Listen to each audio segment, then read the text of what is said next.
Baca lagi. Kawan-kawan baca dimanapun Anda berada. Siapkan posisi nyaman, fokuskan pendengaran.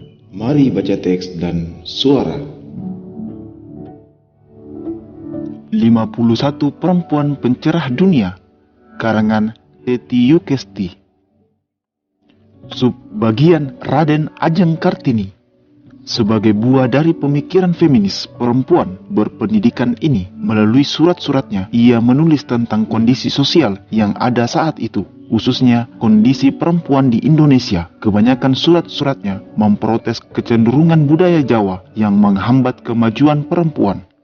Ia menginginkan perempuan Indonesia mempunyai kebebasan untuk belajar.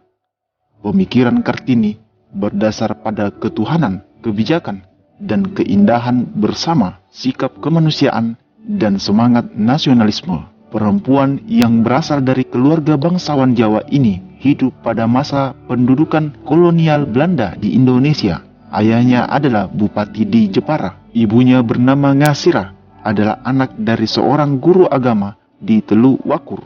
Ia istri pertama yang dianggap tidak penting karena saat itu poligami merupakan hal yang umum di kalangan para bangsawan.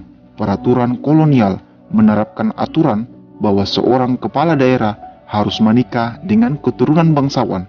Oleh karena Ngasira bukan anak bangsawan, ayahnya menikah lagi dengan Maryam, keturunan langsung Raja Madura. Gadis kelahiran 21 April 1879 di Jepara ini adalah anak kelima dari 11 bersaudara. Kartini lahir dari keluarga yang memiliki tradisi intelektual kuat. Ia mendapat kesempatan sekolah hingga usia 12 tahun dan belajar bahasa Belanda, sesuatu yang jarang bagi perempuan pada saat itu. Pada usia 12 tahun, ia harus dipingit sebagai aturan keluarga bangsawan untuk persiapan menghadapi pernikahan. Orang tuanya menjodohkan Kartini dengan Joyo Diningrat, seorang bupati Rembang yang sudah memiliki 3 orang istri. Demi menyenangkan perasaan ayahnya, Kartini menerima permintaan ini dengan berat hati. Suaminya memahami keinginan Kartini dalam bidang pendidikan, maka ia mengizinkan istrinya untuk mendirikan sekolah bagi perempuan miskin di sekitar kompleks kantor bupati. Kartini meninggal beberapa hari setelah melahirkan anak pertamanya dan dikuburkan di Kampung Bulu, Rembang. Oleh karena ia bisa berbahasa Belanda, ia mendapatkan banyak teman gadis-gadis Belanda, dan salah satunya adalah Rosa Abendanon. Majalah Eropa, buku-buku, maupun koran yang ia baca memberi wawasan tentang pemikiran feminis di Eropa dan memicu keinginannya untuk memberikan pencerahan bagi perempuan Indonesia yang saat itu kaum perempuan memiliki status yang rendah. Kegemaran Kartini membaca majalah budaya dan majalah ilmu pengetahuan mewarnai pemikirannya. Gadis bangsawan ini juga gemar membaca Max Havelaar dan Love Letter karya Multatuli.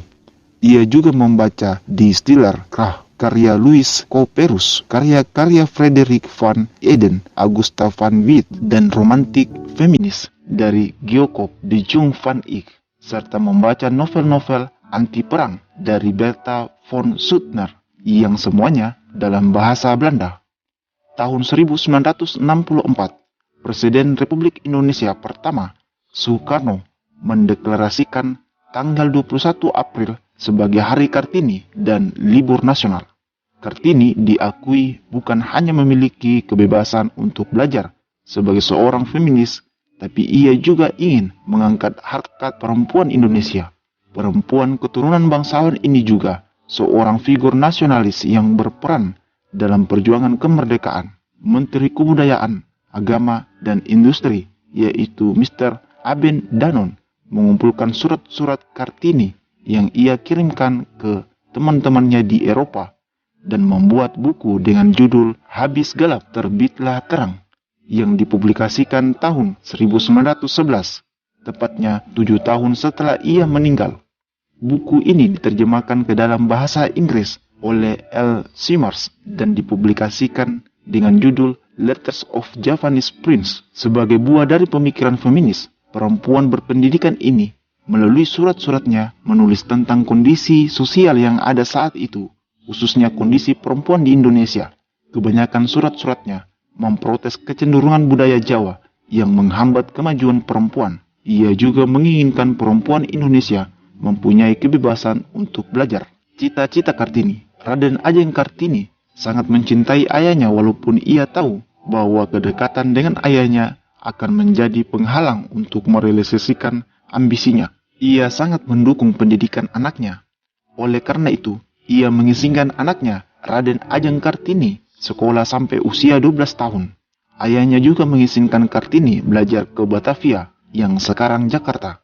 Rencana melanjutkan sekolah ke Belanda berubah karena Menteri Kebudayaan Belanda yang ada di Jakarta memberi izin kepada Raden Ajeng Kartini dan Raden Ajeng Rukmini, adiknya, untuk sekolah di Batavia ketika berusia 24 tahun, yaitu pada tahun 1903.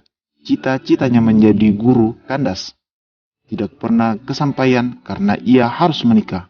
Ia menceritakan kondisi ini kepada Miss Aben Danon. Ketika ia menikah, sikap Raden Ajeng Kartini terhadap budaya tradisi Jawa mulai berubah. Ia bersikap lebih toleran. Ia berpikir bahwa perkawinannya akan membawa kesempatan baik untuk memenuhi ambisinya mendirikan sekolah bagi perempuan. Dalam suratnya kepada Miss Aben Danon, ia menyebut bahwa suaminya sangat mendukung keinginannya untuk mengembangkan industri seni ukir di Jepara dan mendirikan sekolah untuk perempuan di lingkungannya.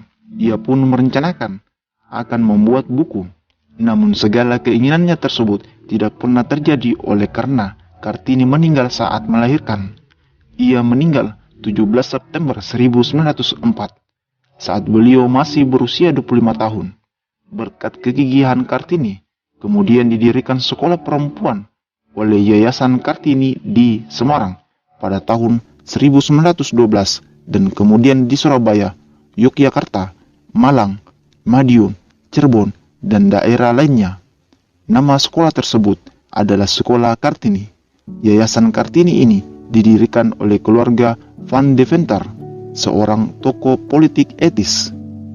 Hari Kartini, Orde Lama pemerintahan Soekarno mengeluarkan keputusan Presiden Republik Indonesia nomor 108 tahun 1964 tanggal 2 Mei 1964 yang menetapkan Kartini sebagai pahlawan kemerdekaan nasional, sekaligus menetapkan hari lahir Kartini tanggal 21 April untuk diperingati sebagai Hari Kartini. Hal ini untuk meningkatkan kaum perempuan agar turut berpartisipasi dalam pembangunan negara.